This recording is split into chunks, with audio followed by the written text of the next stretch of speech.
আমি খুবই কৃতজ্ঞ আসলে আপনারা যে আমাকে ভালোবাসেন, এবং আমি মনে করি যে এই ভালোবাসাটা আমি অর্জন করেছি কারণ দীর্ঘদিন আপনাদের সঙ্গে আমি ছিলাম এবং আছি, ভবিষ্যতে থাকবো, আমি এই প্রত্যাশা করি।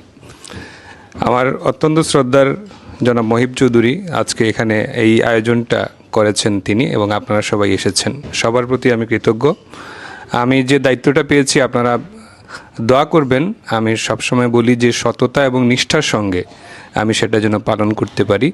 আমি মহানগর দায়রা জজ সিলেটে এডিশনাল পিপি হিসেবে আছি এবং মানুষের অধিকার প্রাপ্তির পথটা সহজ করার কাজটাই হচ্ছে আমাদের, এবং রাষ্ট্রের যাতে কোনো ক্ষতি না হয়, কোনো আমরা বাদীপক্ষ রাষ্ট্রপক্ষ যেটা, তাদের যাতে কোনো ক্ষতি না হয় সেই চেষ্টাটা আমরা করি এবং সততার সঙ্গে যাতে করতে পারি সেই আশা নিয়েই আমরা দায়িত্বটা নিয়েছি।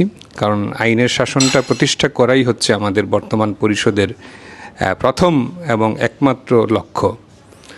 তো বাংলাদেশকে আমরা সবাই ভালোবাসি, আপনারা যারা এখানে আছেন তারা আরও বেশি ভালোবাসেন, তারা চ্যাম্পিয়ন আমি সবসময় বলি। কারণ এই 7 সমুদ্র 13 নদীর অপারে থেকেও এই যে এত আলো জলমলে দিন রাত এবং এত রৌদ্র করুজ্জ্বল এত তুষারপাতের দেশে সব সময় বসে আপনারা দেশকে ভালোবাসেন, দেশের ভালো কিছু চিন্তা করেন, আপনাদের প্রতি আমরা কৃতজ্ঞতা জানাই।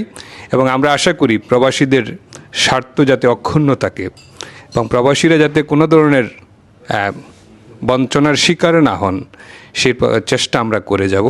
যে কোনো প্রয়োজনে আমাদের পরিষদকে, মহানগর দায়রা জজ আদালতের যারা আমরা আছি, পিপিসিপে আছি, জেলা দায়রা জজে আছি, সবাই আপনাদের পাশে থাকবো ইনশাল্লাহ। অত্যন্ত সিলেটে আমরা সেই প্রত্যাশা রেখেই আমরা এসেছি। আমরা যদি একটু খারাপ করি, আমরা বলেছি যে আমাদের বিরুদ্ধে যদি কোনো অভিযোগ আসে আমরা সাথে সাথে পদত্যাগ করব। এ ধরনের একটা বাসনা নিয়ে আমরা এসেছি যে বৈষম্যহীন বাংলাদেশে স্বচ্ছতা এবং নিরপেক্ষতা এবং সব মানুষের অধিকার যাতে রক্ষা হয় সেই চেষ্টা আমরা করব। আপনারা সবাই আমাদের জন্য দোয়া করবেন এবং আবারও সবার প্রতি কৃতজ্ঞতা জানিয়ে আমি শেষ করছি। অনেক অনেক ধন্যবাদ। আজকে আমরা এখানে যারা বসেছি সবাই আমরা কবি প্রিয় মানুষ, আর কবিও আমাদের প্রিয় মানুষ।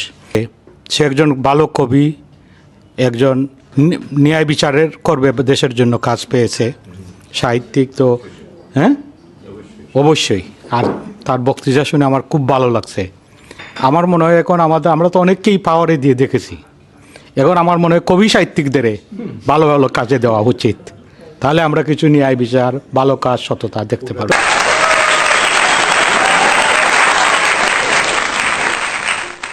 আব্দুল মুকিত ওপি আসলে বহুগুণে গুণান্বিত, এবং একই সাথে যে এতগুলো পরিচয় ধারণ করা এবং অব্যাহত রাখা, এটা একটা বিরাট ব্যাপার। কবি সাহিত্যিক, সেই কারণে আব্দুল মুকিত ওপি কিন্তু একজন ভালো সাংবাদিকও।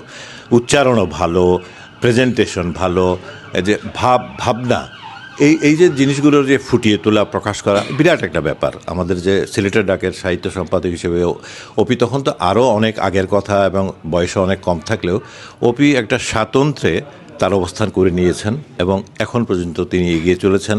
আমি তার আরও সাফল্য কামনা করি, আরও এগিয়ে চলার পথ মসৃণ হোক, সেটাই কামনা করি। প্রিয় উপস্থিতি, আজ আমাদের মাঝে এমন একজন মানুষ উপস্থিত হয়েছেন বা যাকে নিয়ে আমরা এই আড্ডায় বসেছি, তিনি হলেন কবি আব্দুল মুকিত ওপি।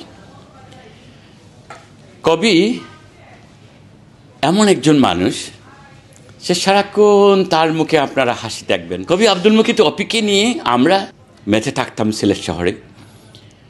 শুধু আমরা না, জাতীয়ভাবে কেউ সিলেটে আসলেও মুকিত ছিলেন।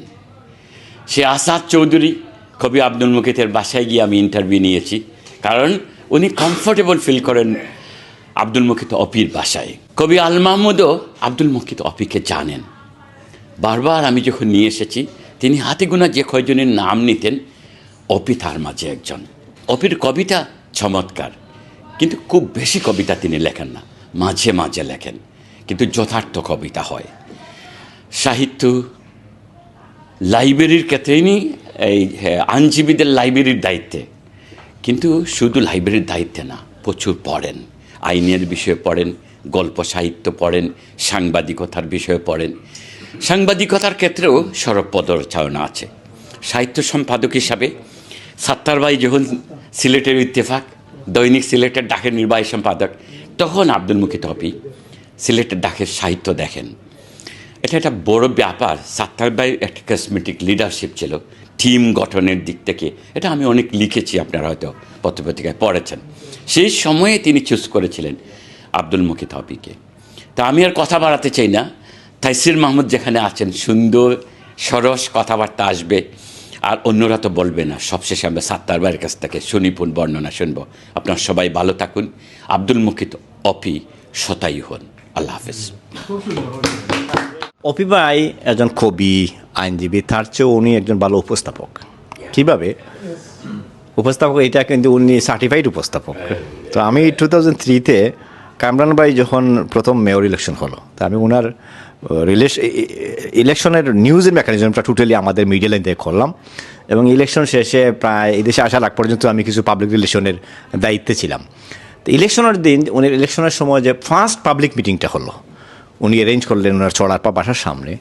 তা আমাকে বললেন, তাহির ভাই, আমি চাই এই অনুষ্ঠানটা উপস্থাপনা করবেন আব্দুল মুকিত অপি, আপনি ওনার সাথে একটু যোগাযোগ করেন। অভিভাবকের সাথে যোগাযোগ করলাম, উনি হ্যাপিলি এগ্রি হলো এবং খুবই সুন্দর উপস্থাপনা করেছিল।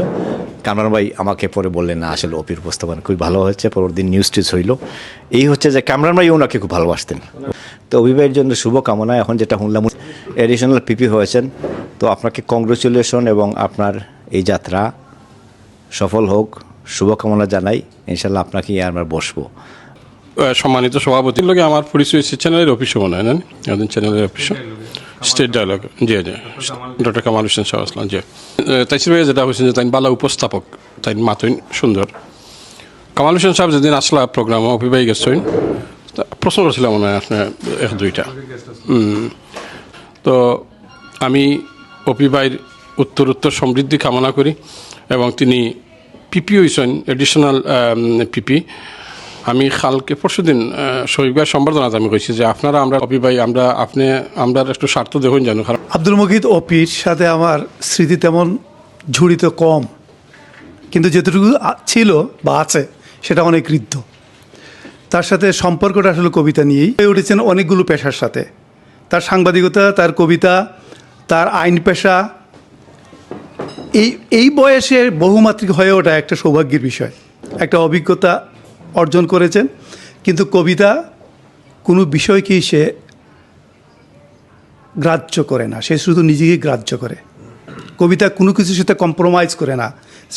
তো এর জন্য কবি অবিকে যদি আমি দেখতে চাই, আমি তাকে নিরন্তর কবি হিসেবে দেখতে চাই। তার উজ্জ্বল ভবিষ্যৎ কামনা করি। ধন্যবাদ। ধন্যবাদ। অপু ভাইয়ের সাথে আমার দেখা দৈনিক জালালাবাদ পত্রিকার মাধ্যমে, তারপর সিলেট প্রেস ক্লাবে বিভিন্ন সময় দেখা হয়। উনি আসলে একজন ভালো মানুষ। Is face look like always keep smiling and which is keep people attract. So আমি একটা জিনিস বলতে চাই, welcome and I will see you soon in Bangladesh. It's a nice atmosphere tonight. Thank you. তিনি পেশায় আইনজীবী, বাট তিনি আমাদের সহকর্মী, বিশিষ্ট কবি, যাকে সবাই কবি হিসাবে সিলেটে এক নামে চিনেন, কিন্তু তিনি একজন প্রফেশনালিও সাংবাদিক। সিলেটের ডাকের সাবেক সাহিত্য সম্পাদক, স্টাফ রিপোর্টার, দৈনিক জালালাবাদেও উনি ছিলেন, এবং আইন পেশায়ও যিনি অত্যন্ত খ্যাতি ছড়িয়েছেন বিগত কয়েক বছরে সিলেটে। সিলেট জালালাবাদের সদ্য দায়িত্বপ্রাপ্ত পিপি, অতিরিক্ত পাবলিক প্রসিকিউটর, মহানগর দায়রা জজ আদালতের জনাব আব্দুল মুকিত অপি। কবি আব্দুল মুকিত অপি ভাইকে আমাদের আজকের এই আয়োজনে সুস্বাগত জানাচ্ছি, ধন্যবাদ জানাচ্ছি আমাদেরকে সময় দেওয়ার জন্য। এবং অনুষ্ঠানের আয়োজক মুহিব ভাই সহ যারা উপস্থিত আছেন, সবার প্রতি কৃতজ্ঞতা। অপি ভাইকে আমরা পেয়ে, তিনিও আমাদের সময় দিয়েছেন, আমাদের পক্ষেও তাকে সময় দেওয়া সম্ভব হয়েছে। আমরা আরও ব্যাপক পরিসরে ইনশাআল্লাহ আরেকটা অনুষ্ঠান হবে, অনেকগুলোই হবে হয়তো, আমরা আরেকটা করব।